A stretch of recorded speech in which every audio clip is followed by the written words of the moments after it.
The Priest and the Fool. There was a priest of some renown. He was seen by many as extremely pious, unwavering in his beliefs, and very, very zealous. So great was his following that his influence exceeded that of many bishops.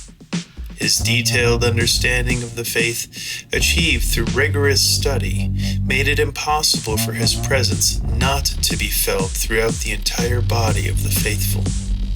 His fame, in other words, could not be helped when so many of his followers pinned their hopes on his unrelenting message of truth.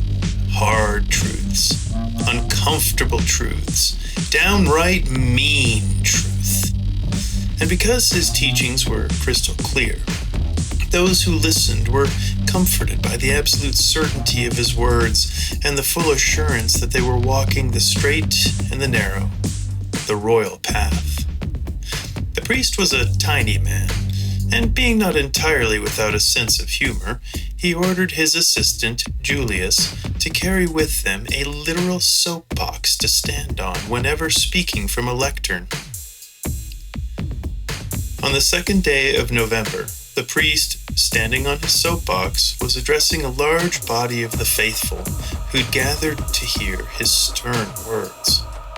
He warned them of the many evils and the devious scheming of the devils surrounding them, how the entire world had broken out in pandemonium, and if only they had eyes to see, they would perceive 10,000 devils assaulting their every thought, word, and deed. Explaining in no uncertain terms how the forces of hell were unleashed upon this world through shadowy organizations of men outside the faith, and from corrupt clergy within, many of whom held high office. He spoke in depth about the detailed plans of these powers and principalities to tarnish the very purity of the faith. He spoke of how those who did not hearken to his words were in on it, and that they had lost the true faith, and how these so-called compromisers ought to be treated with extreme caution, lest one become unclean by their devious influence. The priest was, of course, keen to point out that these were not his words, but that he only spoke the things which were spoken by the great ones who came before him, and he went to great effort to quote the words of those who would lend his teaching their authority. While the priest waxed eloquently to the congregation, outside, the gathering late morning sun warmed the earth and cast a golden light, amplified by the many hues of the fall leaves. The air was crisp, and the leaves rattled in a soft breeze. Some left their branches, falling leisurely to the earth. The streets were waking up, and people went to and fro about their business, when a man emerged from the hubbub and entered the gathering. The priest was speaking indisputably about disputable matters when the man who'd entered the gathering passed through the crowd to the front of the room.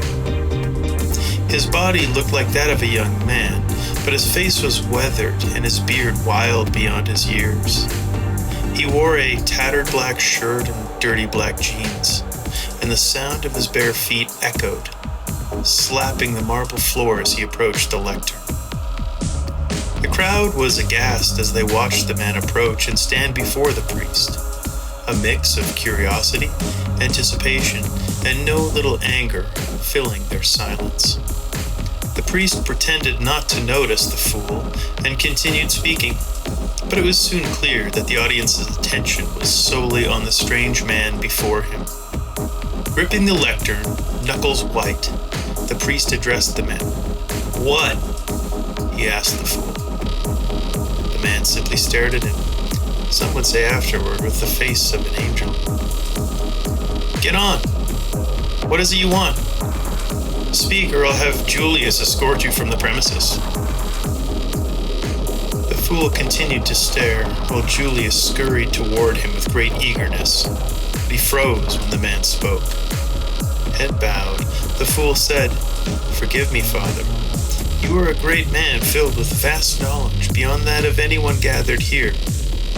You speak rightly of cunning enemies in the form of men and of phantoms, and the many dangers waiting to devour us if we do not rid ourselves entirely of all impurity and of all vileness and wickedness.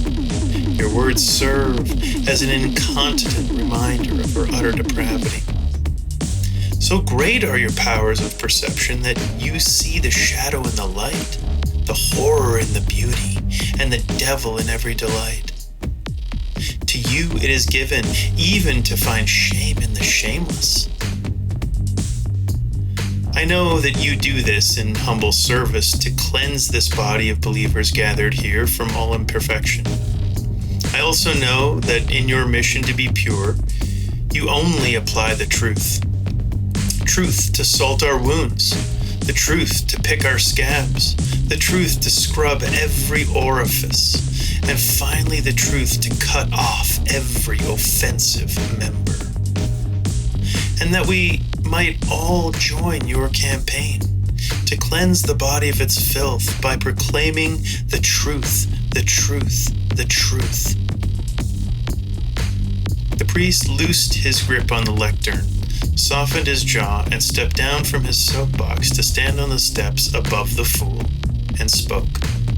Are you quite finished? Say what you've come to say and be done with it, or I will have you thrown out. Forgive my foolishness. I will say what I've come to say, and may my words be a gift. The fool replied. I ask, when you look upon these faithful gathered here, do you see one or many? I see one body made of many parts, replied the priest with visible impatience. Then again I ask, would you conform all the parts here to be the same part that you in fact are? Asked the fool. God forbid, the priest exclaimed, then recited the appropriate canons to make his point crystal clear. Again the fool spoke. You know many remarkable and important things, but do you know yourself? Do you know what you are? I'm here to tell you the indispensable member of the body you truly are. The priest scoffed, the crowd grew restless and began to murmur, while a few prayed for whatever this was to end. The fool, addressing the crowd, said, Some of you think of this man as the mighty fist that strikes the heavens and calls down the angels to battle against the evil of our day, or as the tongue cleansed by the hot coals of the heavenly altar to decimate every deceptive lie, or as the forehead made of flint like the prophets of old, by which to bash the heads of our enemies, and that feels nothing in the face of all opposition. When I look upon you, my brothers and sisters gathered here today, I see the meek hands of the mother, strong and gentle and trained on loving care. I see the calloused feet of those who sojourn long in the faith, putting one foot in front of the other to follow the light. And I see the strong shoulders of those who carry heavy burdens for those of us who are too weak. Turning again to the priest, he said, When I look at you, O blessed hierarch, I marvel at your sanitizing zeal for purity, your tireless effort to wipe every speck from every eye, and your complete attention on ridding the body of its dirt and filth. In seeing this, it becomes obvious just what member of this glorious body you are, for there is only one part made for this essential purpose. And though our parts be many, I do wish that we would all match the unrivaled humility of your purpose, which is closest to the dirt from which we're made. Instead, it is enough that we recognize the great calling of your nature and express our sincere thankfulness for your particular bodily function. Please forgive my elocution. What I came to say is that everybody knows you're a slap. The sound of the priest's hand clapping the cheek of the fool reverberated throughout the room, silencing the last word from his mouth. The priest was shocked both by the irreverence of the fool and by his reaction to it. The people, though initially stunned, began to mock and jeer the fool. And the priest turned up the steps, but the fool grabbed his hand and begged his blessing. The priest, out of pity, blessed him. The fool kissed his hand, then walked back through the crowd and into the streets from whence he came. Julius, ever the opportunist, and feeling high with righteous anger at the indignity, incited a mob of enraged zealots to leave the gathering and follow the fool into the streets, where they beat him senseless. Meanwhile, the priest ascended his soapbox, gathered his composure, and continued his address to the body as a whole.